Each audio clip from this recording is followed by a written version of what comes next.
Assalamualaikum warahmatullahi wabarakatuh. Alhamdulillahirabbil alamin. Wassalatu wassalamu ala asrafil anbiya'i wal mursalin Sayyidina wa maulana Muhammadin wa ala alihi wa sahbihi ajma'in, amma ba'du. Qala Allahu ta'ala fi kitabihil karim, a'udzu billahi minasy syaithanir rajim. Bismillahirrahmanirrahim. Khatamallahu ala qulubihim wa ala sam'ihim wa ala absarihim ghishawatu wa lahum adzabun adzim. Shadaqallahul adzim. Hadirin rahimakumullah. Pertama-tama marilah senantiasa kita manjatkan rasa puja syukur kepada Allah Subhanahu wa taala, di mana sampai dengan hari ini kita masih senantiasa berikan kenikmatan oleh Allah. Sungguh seringkali saya sampaikan, wa in ta'uddu ni'matallahi la tuhsuha. Kalau kita benar-benar mau menghitung nikmat Allah, maka kita tidak akan mampu menghitungnya. Karena banyak nikmat Allah yang kita lupakan. Sehingga Allah menyindir bahwa manusia adalah innal insana khuliqa halu'a. Makhluk yang senangannya keluh kesah, makhluk yang senangannya sambat terhadap nikmat-nikmat Allah. Maka jangan sampai kita menjadi hamba-hamba Allah yang kufur terhadap nikmat-nikmat tersebut.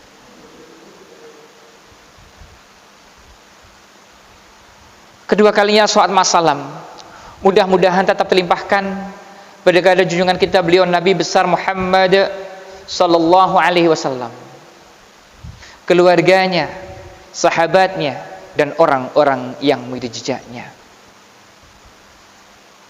Hadirin yang dirahmati oleh Allah,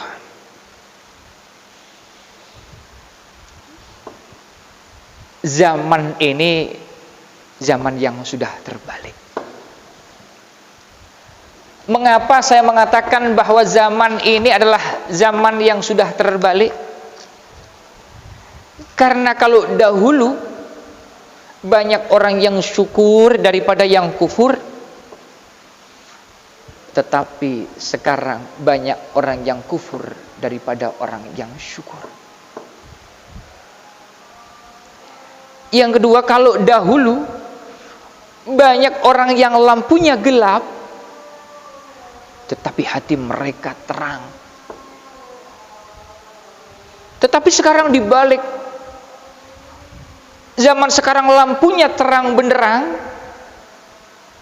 tetapi banyak manusia yang hatinya mereka gelap. Hati mereka tertutup. Sehingga Nabi menyatakan, inna fil jasati mudghah. Ini yang saya sampaikan pada kesempatan sehari ini. Inna fil jasati mudghah. Di dalam diri manusia ada segumpal darah. Fa in saluhat sairu jasadi. Fa in fasadat sairu jasadi. Ala wahyal qalb. Di dalam diri manusia ada segumpal darah, manakala segumpal darah ini bagus, maka manusia akan bagus. Tetapi kalau segumpal darah ini jelek, maka manusia itu akan jelek. Ala wahyal qalb. Dia adalah hati. Dia adalah hati. Sehingga di dalam muqaddimah saya disampaikan, khatamallahu ala qulubihim wa ala sam'ihim wa ala absarihim ghishawatu wa lahum adzabun adzim. Allah telah mengunci hati, pendengaran mereka, penglihatan mereka telah tertutup, dan mereka akan mendapatkan azab yang berat. Hati itu ketika kena titik noda hitam, titik noda lagi, titik noda lagi, titik noda lagi, maka semakin banyak titik-titik hitam di dalam hati kita, maka akan ditutup hati kita. Kemudian akan ditutup inna sam'a, pendengaran kita, wal absar, dan akan ditutup penglihatan kita. Maka ketika manusia sudah tertutup hatinya, Masya Allah, dia akan sulit sekali menerima kebenaran. Kalau dinasihati yang benar dia marah-marah, mendengar orang baca Al-Quran merasa terganggu, terusik. Ada orang ceramah, apa itu? Gampang marah. Itu adalah ciri-ciri orang yang hatinya tertutup, keras hatinya. Ini. Maka kalau sudah demikian, summun bukmun umyun fahum la yarji'un, dia akan tuli, dia akan buta, tidak tahu kebenaran, dan sulit dinasihati orang kalau sudah tertutup hatinya. Demikian ini. Maka Imam Abu Hasan, beliau mengatakan bahwa kita itu tidur. Kita tidur sehingga kita mati. Kemudian ketika kita mati, ketika diambil nyawa kita, kita baru terbangun, kita baru sadar bahwa kita tertidur selama di dunia ini. Kita tertidur selama di dunia ini. Karena apa? Karena hati kita tertutup. Kenapa dulu semasa hidup saya tidak membaca Al-Quran? Mengapa semasa hidup saya tidak beribadah dengan baik? Mengapa semasa hidup saya tidak bersedekah? Baru sadar ketika manusia mati. Jadi selama hidup dia tertidur. Ini yang bahaya. Oleh karena itu, mari, apa yang menyebabkan hati kita tertutup, apa yang menyebabkan hati kita mati, akan kita bahas pada bab kali ini. Yang pertama, yang menyebabkan hati kita mati adalah kita mengetahui bahwa kita diciptakan oleh Allah, akan tetapi kita tidak menunaikan hak-haknya Allah. Kita tahu bahwa kita diciptakan Allah sebagai manusia adalah untuk beribadah kepadanya, tetapi kita justru menjauh dari perintah-perintah Allah. Perintah Allah kadang-kadang kita laksanakan, kadang-kadang tidak kita laksanakan. Ini sholat sakobre, ini sedekah sak enake, lek gelem sedekah ya sedekah, lek ndak, padahal ini perintah Allah. Hanya Allah kita langgar. Yang paling utama yang menyebabkan hati kita mati itu sholat. Orang sudah kalau tidak sholat, waduh, alamat hatinya mati dan akan keras. Maka saya berpesan kepada seluruh jamaah, jaga sholat kalian, jaga sholatnya dengan baik, agar hati kita tidak mati. Yang kedua, yang menyebabkan hati kita mati adalah kita membaca kitab Allah, tetapi kita tidak mau mempelajari isinya dan kita tidak memahami artinya. Banyak orang-orang sekarang itu membaca Al-Quran hanya dengan bil qiraah, tetapi tidak mau dengan bit tilawah. Membaca Al-Quran hanya dibaca lembarannya saja. Yang penting cepat khatam, yang penting cepat selesai. Tetapi kita tidak pernah ingin mempelajari artinya, tafsirnya, tidak bitilawah. Ini. Padahal nanti Al-Quran itu akan datang kepada saat hari kiamat kepada orang-orang yang senang membacanya, akan menjadi penolong bagi mereka. Ya mungkin ini adalah tanda-tanda akhir zaman. Nabi menyampaikan, sayati ala ummati zaman, dan akan datang suatu masa di mana la islama illa ismuhu, tidaklah Islam nanti hanya tinggal namanya. Karena apa? Karena orang Islam sudah malas melaksanakan perintah-perintah ajaran Islam.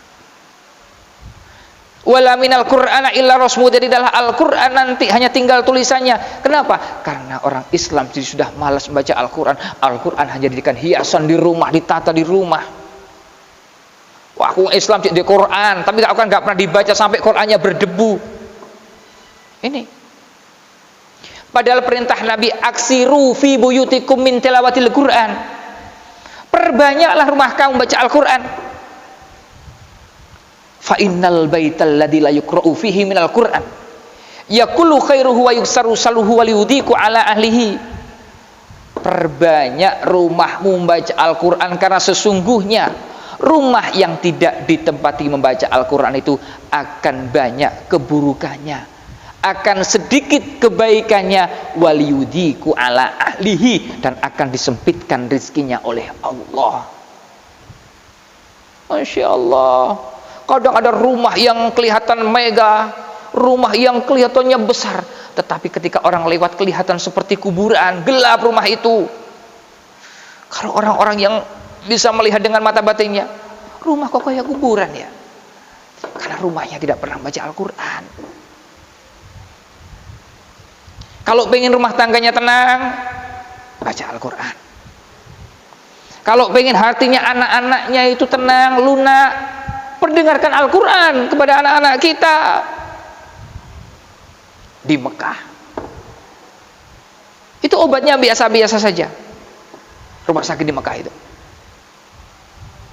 Tetapi tiap sudut ruangan dipasang sound system, di mana Al-Quran diperdengarkan dengan suara yang nyaring. Itu adalah obat yang luar biasa. Rumah tangganya geger, baca Al-Quran yang banyak. Mari. Maka yang terakhir, waliyudiku ala ahli. Rumah yang baca Al-Quran akan disempitkan rezekinya oleh Allah. Lek pengen rezekinya gampang, baca Al-Quran. Hati kita akan terbuka, hati kita tidak akan mati. Ini. Kemudian yang ketiga, yang menyebabkan hati kita mati adalah kita mengaku memusuhi setan, tetapi kita justru mengikuti perintah-perintahnya setan. Allah melarang kita mengikuti langkah setan, tetapi kadang-kadang kita terperangkap dengan langkah-langkah setan. Hal-hal yang baik, contoh, jangan mau berangkat ke sini, lihat pengajian, kayaknya berat. Lain ketika kita nonton sepak bola, lain ketika kita nonton orkes dangdutan, semangat luar biasa. Ini justru langkah-langkah setan. Tahu bahwa setan itu musuh kita, justru langkah-langkahnya kita ikuti. Ini sudah tahu bahwa minum khamr itu tidak boleh. Agamanya Islam, KTP-nya Islam, ikut minum khamr. Ini. Hadirin rahimakumullah.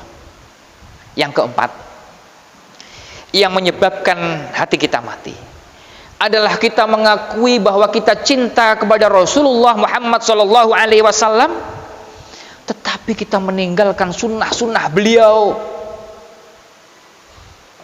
Banyak ajaran-ajaran yang dia belikan, sunnah-sunnah beliau, justru kita tinggalkan. Contoh, Nabi senang memelihara anak yatim.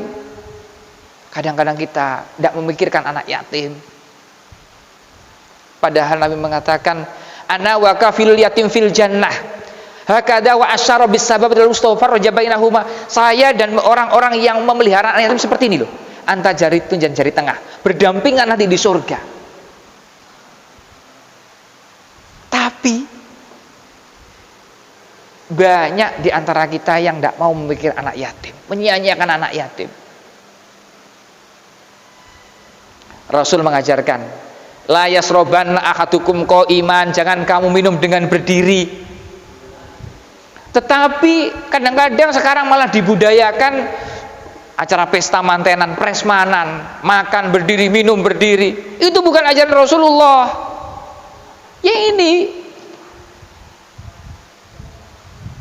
justru yang tontonan ini jadi tuntunan sekarang ini. Ini yang bahaya. Ini yang paling bahaya ini. Jadi kita ngaku cinta pada Rasul, tetapi sunnah-sunnahnya kita tinggalkan. Ini yang menyebabkan hati kita mati. Oleh karena itu mari, apa yang diperintahkan Rasul, apa yang menjadi sunnah Rasul, kita ikuti beliau agar hati kita tidak mati.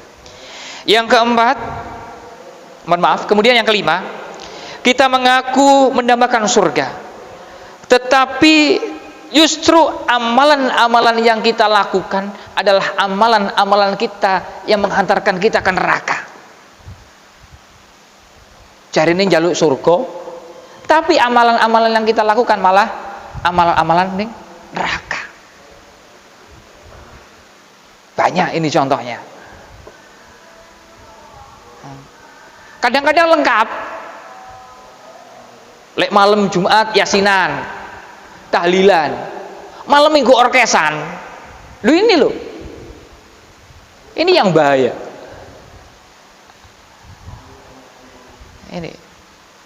Ayo kita hindarkan hal-hal yang tidak ada manfaatnya. Kadang-kadang duduk-duduk, kadang enak ngerasani wong akhirnya. Kumpul bareng dan sebagainya. Mari amalan-amalan yang carilah amalan-amalan surga. Jangan sebaliknya pengen nang swarga, tapi justru amal-amalan nang neraka yang kita laksanakan. Yang keenam, yang menyebabkan hati kita mati adalah kita mengaku takut dengan neraka, tetapi kita justru tidak menghindari perbuatan dosa dan maksiat. Ini jare ini wedi ambek neraka, tapi maksiat dilakoni mawon. Dengan banyaknya kita melaksanakan maksiat-maksiat dan dosa-dosa ini, itu yang menyebabkan diri kita justru akan terjerumus ke dalam neraka. Lah lek wedi ambek neraka ya ibadah sing temen. Aja nglakoni dosa, aja nglakoni maksiat. Ki mboten nih. Tambah gak karo-karoan. Selanjutnya, hadirin, yang menyebabkan hati kita mati adalah kita itu mengaku bahwa kematian itu datang. Kullu nafsin dha'iqatul maut, tiap jiwa yang berjiwa itu pasti akan mati. Padahal Al-Quran mengatakan kullu nafsin dha'iqatul maut fa innama tuwaffawna ujurahum yawmal qiyamah faman zuhziha 'anil nari wa udkhilal jannata faqad faz wa mal hayatud dunya illa mata'ul ghurur. Tiap-tiap jiwa pasti akan mati. Loh, kita tuh yakin bahwa kita tuh akan mati, tetapi kadang-kadang kita tidak mau mempersiapkannya ini. Maka Nabi mengatakan sebaik-baik kalian adalah orang yang siap-siap untuk mati, takut akan mati dan mau mempersiapkannya. Sehingga Nabi mengatakan seandainya kalian tahu kehidupan setelah di dunia, kehidupan akhirat setelah di dunia ini, pasti kalian akan sedikit tertawa dan Anda akan banyak menangis. Ini yang menyebabkan. Ya. Wis seru, ya. Nang kuburan delok wong mati, tapi tidak mau mengambil pelajaran darinya. Ini yang menyebabkan hati kita mati. Walau biasa mati, tidak mau mengambil pelajaran darinya. Kemudian yang kedelapan, Kita sibuk mencari celahnya orang, cari kekurangannya orang, cari kesalahan orang lain, sehingga kita lupa untuk mencari kesalahan kita sendiri. Senengane bendino ngeleki salahe wong mawon. Senengane ndoleki celane wong mawon, tidak mau melihat celahnya dirinya sendiri. Sibuk mencari kesalahan orang. Maka ada peribahasa, gajah di pelupuk mata tak tampak, tetapi kuman di seberang lautan tampak. Ini senengane ndolek salahe wong, gak kelem ndeloki salahe dhewe. Padahal penting introspeksi pada dirinya sendiri. Maka kalau saya mengatakan ketika lahir kita yang luka, ketika lahir kita itu yang kena penyakit, kita pengen ngobati, kena panu, ya apa panu kita itu nang diobati. Tetapi ketika hati kita yang luka itu di dalam, itu kita cenderung tidak tahu. Justru hati kita itu luka. Kadang-kadang kita tidak senang dengan orang yang sombong, tetapi kadang-kadang kita itu sombong. Kita nggak senang dengan orang pelit, tetapi kadang-kadang diri kita itu orang pelit. Siapa yang tahu penyakit hati kita? Yang tahu adalah orang lain. Makanya ojo seneng-seneng ndelok celane orang lain, jangan mencari salahnya orang lain. Yang kesembilan, secara singkat aja karena waktunya sudah mepet ya. Ini. Yang kesembilan, kita mendapatkan rizki dari Allah, tetapi kita lupa bersyukur kepadanya. Bolak-balik oleh rezeki tapi gak tahu muni alhamdulillah, masya Allah, cek nemene. Mungkin oleh rezeki lu lali, sing kayak Gusti Allah. Bisa sujud syukur oleh rezeki itu dengan membaca hamdalah. Jadi cara bersyukur satu dengan mengucapkan hamdalah. Yang kedua dengan perbuatan. Oh, aku oleh rezeki ke Allah, aku tak sembahyang sing ngakas, tak ibadah aku tak nih. Yang ketiga meyakini bahwa semua yang diberikan Allah, yang diberikan adalah datangnya dari Allah. Itu cara bersyukur. Okay? Jadi si ati kula kalian jangan buatan mati, akeh-akeh syukur dengan Gusti Allah. Kemudian yang ke-10, yang terakhir, agar hati kita tidak mati adalah ketika kita mengubumikan jenazah. Ketika kita mengantarkan teman kita sampai di makam, kita tidak pernah mengambil pelajaran darinya. Ingat bahwa dikatakan isma syi'ta fa innaka mayitun.